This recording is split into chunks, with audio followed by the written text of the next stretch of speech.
सो अभी तक हमने कंक्रीट के बारे में नॉलेज गेन कर लिया। हमने ये सीखा कि कंक्रीट में जो डिफरेंट डिफरेंट इंग्रेडिएंट्स मिल रहे हैं उनमें किस तरीके से रेशियो रखना है, ये बहुत इंपॉर्टेंट रखने वाला है। इसीलिए हम कंक्रीट मिक्स को दो पार्ट्स में डिवाइड करते हैं। कंक्रीट मिक्स को दो पार्ट्स में डिवाइड किया गया है।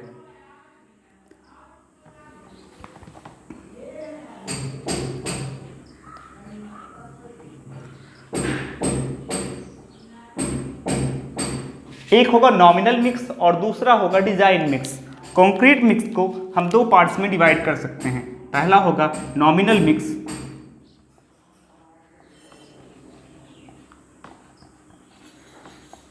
और दूसरा होगा डिजाइन मिक्स।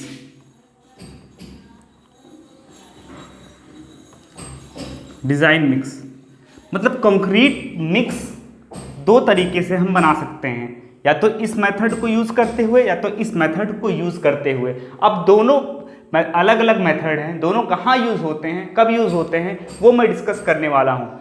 अगर हम नॉमिनल मिक्स की बात करें तो आपने देखा होगा कि बचपन में या अभी भी जब छोटे वर्क चल रहे होते हैं तो बचपन में बहुत अच्छे तरीके से देखते हैं कि कंक्रीट का मिक्स उस साइड पे कैसे बन रहा है।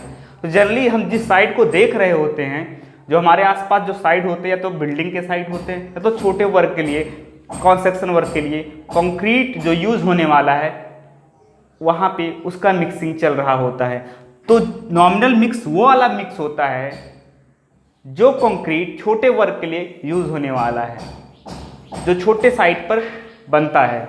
डिजाइन मिक्स वाला मिक्स कंक्रीट मिक्स होता है जो स्पेसिफिक मेथड से बनता है, और वो वाला मिक्स रेडी मिक्स प्लांट में बन रहा होता है। यहाँ तक क्लियर करके चलिएगा। तो डिजाइन मिक्स का सबसे पहला पॉइंट अगर हम बताएं तो डिजाइन मिक्स में जो रेशियो रखना है cement, sand, aggregate and water admixture का, वो डिसाइड कर रहा होता है वो वाला बंदा जो नॉमिनल मिक्स को बना रहा होता है। नॉमिनल मिक्स को जनरली जो हम देखते हैं मैसेनर होते हैं या ठेकेदार होते हैं वो बना रहे होते हैं। तो वो बहुत ज़्यादा वेल एजुकेटेड नहीं होते हैं, वो अपने एक्सपीरियंस के हिसाब से काम कर रहे होते हैं। तो वो अपने एक्सपीरियंस के हिसाब से कितना सीमेंट लेना है, कितना सैंड लेना है, कितना एग्रीगेट लेना है, कितना वाटर रखना है, वो डिसाइड कर रहे होते हैं। तो नॉमिनल मिक्स में सबसे पहला पॉइंट लिखते हैं कि ये बेस्ड है एक्सपीरियंस पर, बेस्ड ऑन एक्सपीरियंस।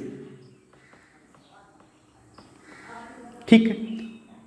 फिर डिजाइन मिक्स की अगर हम बात करें तो डिजाइन मिक्स साइंटिफिक मेथड है। इस मेथड में, डिजाइन मिक्स में जो रेशियोज लेने हैं हमें, वो सारी चीजें एक फिक्स ग्रेड ऑफ कंक्रीट के लिए कितना रेशियो सीमेंट, सैंड, एग्रीगेट और वाटर का लेना है, एडमिक्सर का लेना है, वो हमारे इंडियन स्टैंडर्ड कोड में दिया गया है। कौन से कोड में दिया गया है वो मैं आपको बताता हूँ। ये बेस्ड होता है बेस्ड ऑन कैलकुलेशन एज पर IS 10262/2009। आप ये वाला कोड डाउनलोड करिएगा और देखिएगा कि उसमें किस तरीके से डिज़ाइन मिक्स में रेशियो जो लेना है एक फिक्स ग्रेड ऑफ कंक्रीट के लिए कैसे दिया गया है। फिर से हम नॉमिनल मिक्स की तरफ आते हैं। नॉमिनल मिक्स में जनरली हम देख रहे होते हैं कि जब नॉमिनल मिक्स बन रहा होता है तो जो मैसेनर होता है, जो ठेकेदार होता है, वो या तो इंग्रेडिएंट्स को, सीमेंट एंड एग्रीगेट को बाय बेट बाय बेट ले रहा होता है रेशियो में, या वैल्यूम बाय वैल्यूम रेशियो में ले रहा होता है। तो यहाँ लिखते हैं mixing may be by weight और by volume but generally by weight ही हम मिक्स रेशियो को प्रेफर करते हैं। अब हम डिज़ाइन मिक्स की तरफ आते हैं। डिज़ाइन मिक्स में जो हम इंग्रेडिएंट्स लेने वाले हैं, सीमेंट, सैंड, एग्रीगेट, वाटर, वो बाय वैल्यूम प्रेफर न करके बाय बेट हम प्रेफर करने वाले हैं। तो यहाँ लिखते हैं मिक्सिंग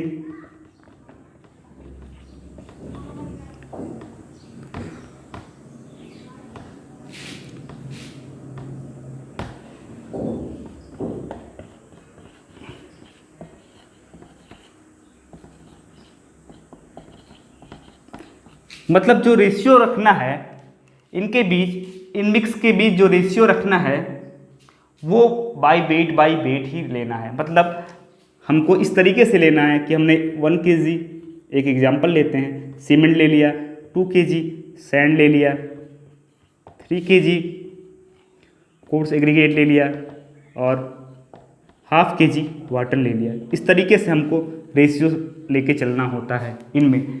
ऐसा हम क्यों कर रहे हैं कि इसमें ये साइंटिफिक मेथड है और इसमें सिर्फ weight by wait he mixing को प्रिफर कर रहे हैं, उसके पीछे क्या रीज़न है, 1 मिनट का डिस्कशन है, उसको कर लेते हैं। मान लीजिए कि ये पूरा एक मेंबर था यहाँ तक, इसकी वैल्यूम थी V और मुझे इसके लिए कंक्रीट बनाना था, ठीक है, इसके लिए कंक्रीट बनाना था। तो मैं करूँगा क्या कि मैं बोलूँगा कि ये पूरा जो हमारा V वैल्यूम का एक कोई भी मेंबर था, इसमें कंक्रीट डालना था। तो मैं बोलूँगा कि यहाँ पे पहले मैं कोर्स एग्रीगेट डाल देता हूँ। सबसे पहले कोर्स एग्रीगेट डालते हैं। कोर्स एग्रीगेट ये बड़े वाले पार्टिकल्स हो गए, ठीक है, हमने कोर्स एग्रीगेट डाल दिया, ठीक। अब हुआ क्या कि कोर्स एग्रीगेट के जो वाइट्स थे उनको फिल करने के लिए हमने फाइन एग्रीगेट यहाँ पे डाल दिया। कोर्स एग्रीगेट के जो वाइट्स होते हैं उनको फिल करने के लिए हम फाइन एग्रीगेट यूज़ कर रहे होते हैं। इससे पहले वाले डिस्कशन में भी मैंने ये चीज़ बता रखा था आपको। तो इनके जो वाइट्स होंगे, इनके बीच जो वाइट्स बन रहे होंगे कोर्स एग्रीगेट के बीच, उसको फाइन एग्रीगेट फिल कर रहा होता है, ठीक है। अब इसमें हम मिक्स करते हैं अनदर मटेरियल जो होता है बाइंडर। बाइंडर कौन होता है? सीमेंट। हमने सीमेंट डाल दिया। सीमेंट क्या करेगा? इन इंग्रेडिएंट्स को आपस में बांधे रखेगा। हमने सीमेंट डाल दिया, ठीक, सीमेंट डाल दिया। अब हम मान के चलते हैं कि जो हमने ये V वैल्यूम था वो वैल्यूम आप था, वैल्यूम आप VA volume coarse aggregate, coarse aggregate, ठीक। VB वैल्यूम जो था वो था वैल्यूम ऑफ फाइन एग्रीगेट, ठीक। और VC वैल्यूम जो था वो था वैल्यूम ऑफ सीमेंट, ठीक। और VW जो वैल्यूम था वो था वैल्यूम ऑफ वाटर, ठीक। अभी तक हमने इसमें वाटर मिक्स नहीं किया है। जब हम इसमें वाटर मिक्स करते हैं, जब हमने वाटर मिक्स कर दिया और हमने कैलकुलेट किया था इनिशियल में कि जो टोटल वैल्यूम होगा वो होगा VA plus VB plus VC plus VW। मतलब इन सारी चीज़ों का वैल्यूम जो होगा, ये टोटल जितने वैल्यूम का रिक्वायरमेंट था कंप्लीट उसके बराबर होगा। बट ये VA plus VB plus VC plus VW ना होके ये टोटल वैल्यूम इससे कुछ ज़्यादा आता है, इससे कुछ ज़्यादा आता है। ये वैल्यूम यहाँ पे बढ़ जाता है। इस वैल्यूम में हम देखते हैं कि जब वाटर मिक्स करते हैं तो ये वैल्यूम कुछ बढ़ जाता है। इस वैल्यूम में कुछ इंक्रीमेंट, हमें इतना इंक्रीमेंट मिल रहा होता है। ये वैल्यूम इंक्रीमेंट मिल रहा है, इस वैल्यूम में इंक्रीमेंट मिल रहा है। ये इंक्रीमेंट क्यों मिल रहा है इसके बारे में डिस्कस करते हैं। हम जानते हैं कि सैंड के जो पार्टिकल्स होते हैं, जो सैंड होता है उसमें प्रॉपर्टी होता है, ये अगर सैंड हो गया तो सैंड के पार्टिकल्स में, सैंड में प्रॉपर्टी होता है बल्किंग का।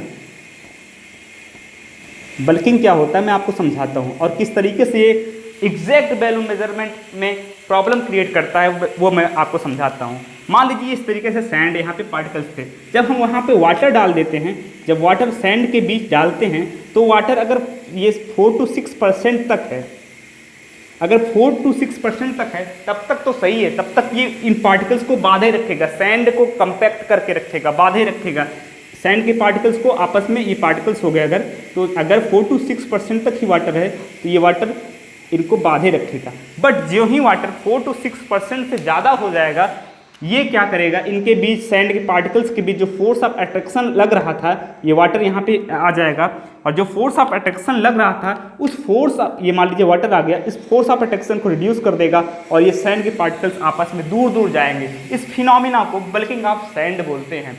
अब होगा क्या कि बल्किंग ऑफ सैंड होने की वजह से ये हमें डेल V बढ़ा हुआ वैल्यूम मिल रहा है। तो अलग अलग टाइप के सैंड में बल्किंग ऑफ सैंड अलग अलग होगा, इसलिए एग्जैक्ट वैल्यूम का मेजरमेंट हमें पॉसिबल नहीं हो पाता। इसीलिए हमने मिक्सिंग डिज़ाइन मिक्स में जो साइंटिफिक मेथड था वहाँ पे बाय वेट ही प्रेफर किया। अब तीसरी पॉइंट आती है नॉमिनल मिक्स में। हम तीसरा पॉइंट पढ़ते हैं। तीसरा पॉइंट नॉमिनल मिक्स में ये होगा कि जब ये बेस्ड ऑन एक्सपीरियंस था, तो जो बंदा बना रहा था कंक्रीट मिक्स को, ये उसके एक्सपीरियंस पर डिपेंड कर रहा था। तो वाटर कितना यूज़ करना है ये पहले से फिक्स नहीं होगा। यहाँ लिखते हैं क्वांटिटी ऑफ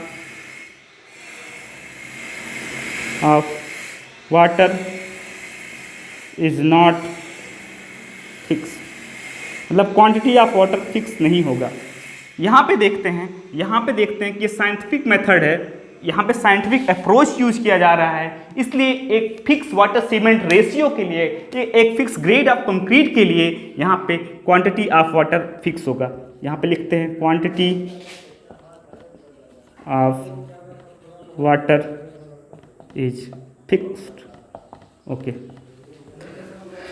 हमने देखा कि नॉमिनल मिक्स जो था वो छोटे वर्ग के लिए प्रेफर कर रहे थे। तो नॉमिनल मिक्स हम बना सकते हैं M5 से लेकर M20 ग्रेड ऑफ कंक्रीट के लिए। ग्रेड ऑफ कंक्रीट क्या होता है अभी हम आने वाले लेक्चर्स में डिस्कस कर रहे होंगे। और डिज़ाइन मिक्स बड़े वर्ग के लिए हम बना रहे होते हैं, जो हमारे बड़े वर्ग होते हैं, जो हैवी स्ट्रक्चर होते हैं, उनमें प्रोवाइड कर रहे होते हैं। तो ग्रेड ऑफ कंक्रीट M20 से लेकर M100 तक हम डिज़ाइन मिक्स को प्रेफर कर रहे होते हैं। आपके एग्ज़ाम में नॉमिनल मिक्स और डिज़ाइन मिक्स में क्या डिफरेंस होता है ये पूछा जा सकता है। तो आज के लेक्चर में आपने कंक्रीट के बारे में बेसिक नॉलेज गेन किया।